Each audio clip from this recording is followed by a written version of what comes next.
My name is Anand Ranganathan. I'm one of the co-founders of Unscrambl. We're an AI startup with a mission of making it easy for both technical and especially non-technical business users to get quick access to data and insights using a unique approach that we call conversation-driven BI in analytics. And today we're going to focus on how our technology can help us get quicker access to insights from claims data. The overall problem we're tackling is that organizations are not data-driven enough. Many business users still struggle to get quick access to data in spite of investments in different BI analytics tools. And this is especially true around claims data and insurance carriers. So firstly, from what you've heard, claims data is often inaccessible to people not in the claims department who might still need this information to make decisions, say, around product or risk or sales. Oftentimes, also claims managers are not able to get quick access to personalized dashboards and reports for their specific needs, for their specific geographies or products or other domains. And most importantly, ad hoc questions on claims are still very difficult to answer. For example, it's very difficult to answer questions like how many claims did we get in Long Island from houses in low-risk flood zones after Hurricane Sandy? So that kind of very specific ad hoc questions might take hours or days for a data team to pull up, especially one pretty historic data. Enter Cubo. So our approach to tackling this is to allow people to ask questions of data in plain English. You could ask questions like, why did claims spike in a given region in a given month? Which customer segments are more likely to make wind claims, and so on. So you can ask a variety of predictive, diagnostic, and descriptive questions. So let's go to a demo. So this is our web interface for Cubo. Cubo is our bot where you can ask questions of data in natural language. So for instance, you could ask questions, and this is in this particular demo, we have data on flood insurance claims from FEMA. So I could ask questions like number of flood insurance claims, as it claims, from New York yearly. Right? Behind the scenes, the system converts this question into a SQL query that can go against a backend database that has the raw data and gets back the answers and shows the answers in a meaningful fashion as a combination of a chart as well as a natural language narrative. I can add this to a board if I find it interesting. So here, for instance, we see an interesting aspect that in 2012, there's a big spike in the number of claims paid from New York, or number of claims from New York. So let's dig deeper into that. So I can ask questions like number of claims from New York in specifically October 2012, because I think that's from Hurricane Sandy, which was in October.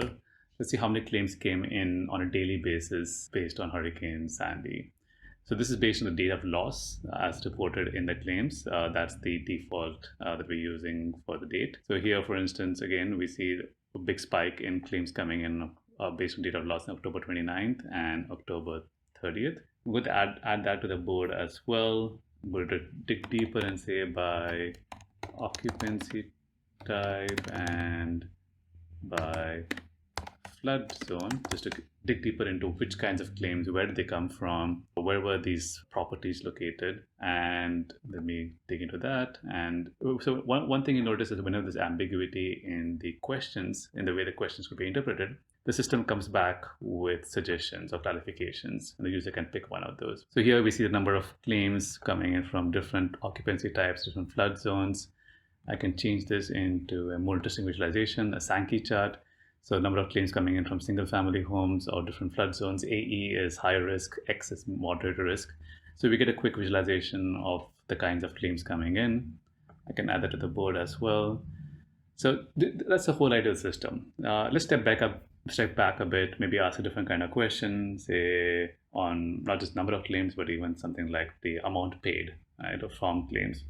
So let's say I want the total amount paid on building claims yearly.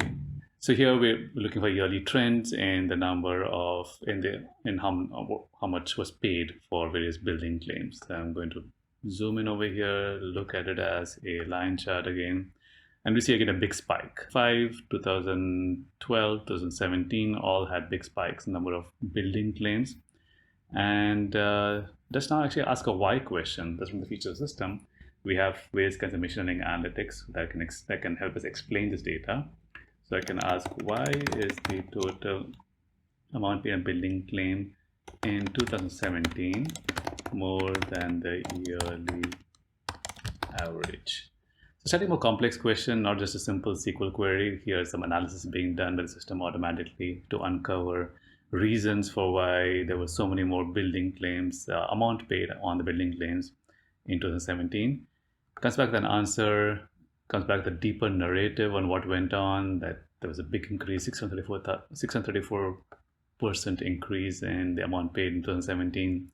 And the top reason is Texas. So a huge huge increase in building claims from Texas that year, from flood zone X, which is actually a low risk flood zone AE, not condominiums. So these are top reasons the system recommends for us to dig deeper into to understand why 2017 was such an anomalous year in terms of amount paid on building claims. So stop here. There are also lots of other analytics as part of the system, but I'll save that for a future demo. Thank you.